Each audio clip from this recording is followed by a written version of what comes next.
పేరు శేఖరు, మా అమ్మ పేరు లక్ష్మీదేవి. మా ఊరు డోను. మా అమ్మకి గత 6 సంవత్సరాల నుండి మోకాళ్ళ నొప్పులు ఎక్కువగా ఉంటే వేరే హాస్పిటల్ అన్నీ తిరిగాము. ఎక్కడ పోయినా నయం కాలేదు.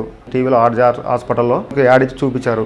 చూపించిన ద్వారా వచ్చి ఇక్కడ డాక్టర్ గారిని కలిసాము. ఫస్ట్ నెల, 2 నెలలు, 3 నెలలు మెడిసిన్ వాడినాము.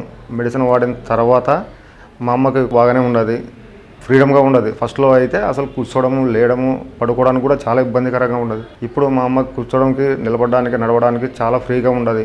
మేము ఇక్కడ హాస్పిటల్కి వచ్చిన ద్వారా మా అమ్మకు నయమైనది. డాక్టర్ గారు చెప్పిన మెడిసిన్ వాడినందుకు ఇప్పుడు మా అమ్మకు చాలా ఫ్రీగా తిరుగుతుంది. ఇట్లు ఆ డాక్టర్ గారికి, ఆర్జే హాస్పిటల్కి ధన్యవాదాలు.